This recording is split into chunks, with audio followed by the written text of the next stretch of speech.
Righty right as rain. Turns out while I was inactive, there's been quite a bit of local mountain lion activity reported. So let's go ahead and take a look at some local reports. In this recent video, the local PD in the land of the Endless Mansions managed to capture this footage. And this, of course, is in and adjacent to the township in which I most often operate. Hillsborough Police Department's trail cameras captured this video of a mountain lion. The department says recent sightings have included the 200 block of Darrell, 900 block of Macadamia, and 2850 block of Churchill. That's where Tom Rubin lives. We came home yesterday, and there was a buck sitting there, and the buck got startled about 8 o'clock, and then the cat came bounding through and went up after him. Police say the mountain lions are generally solitary. Here we see the eye shine of the elusive beast we seek. And look at the locomotion with those powerful hind legs. And of course the dexterous tail. Oh, one of my all-time favorites.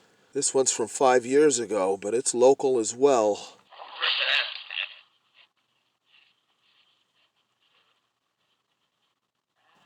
We can see how eye shine will be my first indication of trouble. And we can also see perfectly illustrated the importance of carrying certain bladed implements in one's socks for when a person's taken down and brought to the ground by the beast. Generally, people that have survived a serious mountain lion attack find themselves on their back with the cat upon them, latched onto their face or their neck, while they're desperately reaching around with their hands, hoping to find a rock or a stick with which they could batter the beast and get him to release his jaws.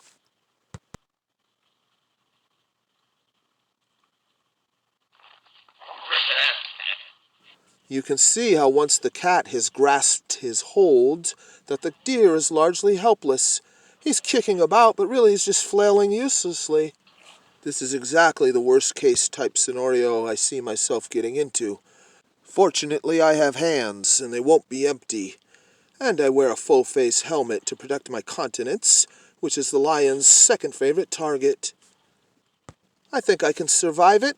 And I would like to come through with my face still intact, wouldn't I?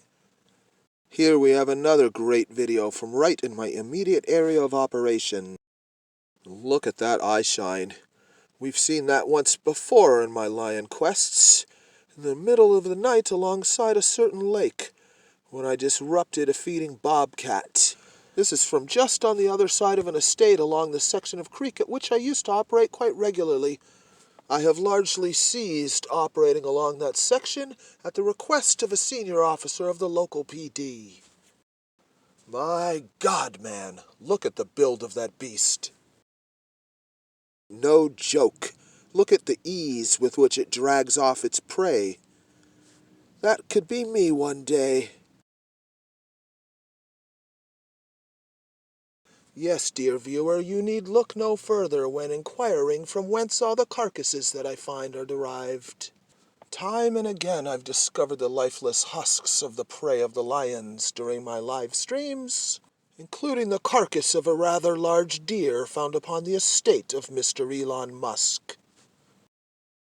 Here we have a local report from only a month ago, shot in a town adjacent to the areas in which I operate. A town in which I was once stalked by a mountain lion in the middle of the night. It was just after 2 in the morning along this quiet street in Belmont when a doorbell camera picked up this series of startling growls and roars. It makes us nervous, very nervous.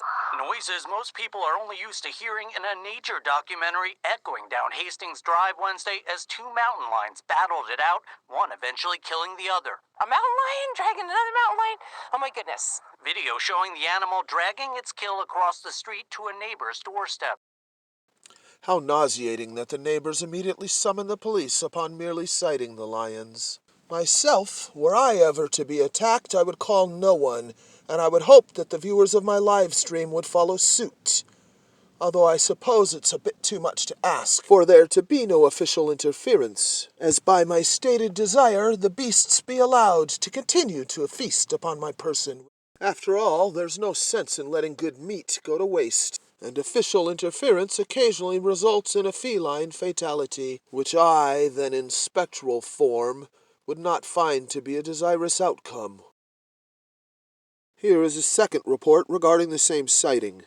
Police and wildlife officials are searching for an aggressive mountain lion in Belmont. That big cat was last seen earlier this morning just outside of Waterdog Lane and an open space area, which is where we find Cron 4's Charles Clifford. He's in San Mateo County with more on the search for this big cat. And is there a lot of urgency there?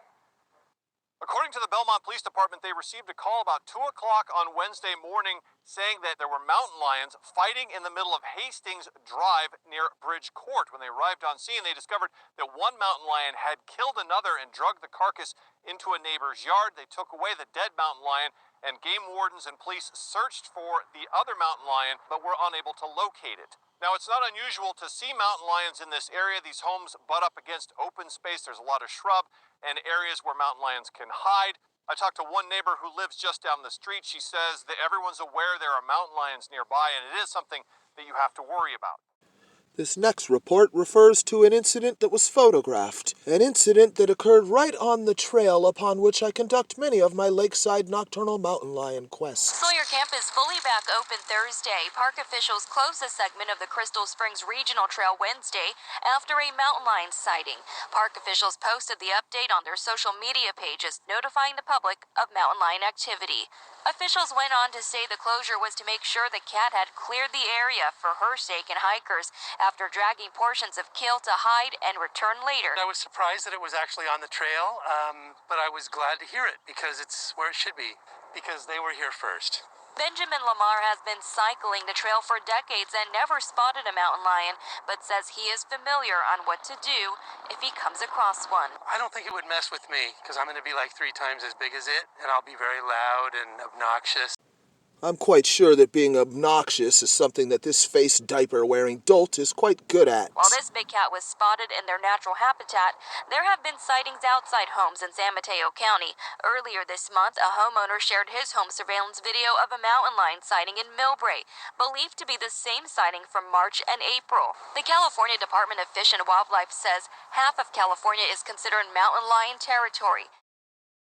This incident occurred in Petaluma, California, which is northeast of the San Francisco Peninsula quite a ways, but I included it here as the footage is quite interesting. I find this report to be particularly useful as it contains the sound of a mountain lion jumping on and over a fence. Regular viewers of my activities will immediately understand the relevancy of that. It looked like he was going to go out the gate, but the gate was shut. So he came walking this way, and he went down the side of the house and climbed over the fence. Listen, and you'll hear it go over that fence. Yeah, it's both beautiful and scary, right? Next up, we have another recent report from right in my immediate area. San Mateo, a mountain lion was spotted here in the backyard of a home on Bucknell Drive. Kind of grainy, but see that big cat there? It's on the top of the fence at this point. Police shared this picture with us today. The resident who reported the sighting says this mountain lion was standing right near a raccoon that had recently been killed down on the ground. Police say when the mountain lion saw this person come out of the house, it jumped up on the fence and then ran away toward Colgate Way. Officers responded and searched the area but did not find the mountain lion, which was described as being about the size of a large dog. Police are advising folks, reminding folks never to approach a mountain lion, certainly, especially if it's feeding or with offspring. And if you do find yourself in a confrontation with one, get big, get loud, and if there are rocks around, throw the rocks at the mountain lion. Hopefully it doesn't come to that. The normies struck again as they dove for their phones so that they could desperately dial the police. And this brings us to yet another very recent incident. This one, despite the erroneous placement on the map putting the incident in the middle of the bay, happened right along the scene of one of my newest locales for conducting such quests in a series of canyons that connects to where I was stalked by a lion once before while building BMX jumps alone in the middle of the night. Police officer hit a mountain lion while driving on Highway 92. Last night, the officer was heading east on 92, just past the Hillsdale Boulevard exit, when he spotted the cat running right across the lanes. The officer applied the brakes, but collided with the mountain lion. When the officer returned back to the area, the animal was gone. The officer was not hurt, but the patrol vehicle was damaged. Right. That brings us up to date on most of the recent relevant events. Now let's head out into the moonlit mountains where I can meet my fate. However God wills it. If I am to be killed and lifted up upon Jacob's ladder, I'll consider that to be a satisfactory outcome.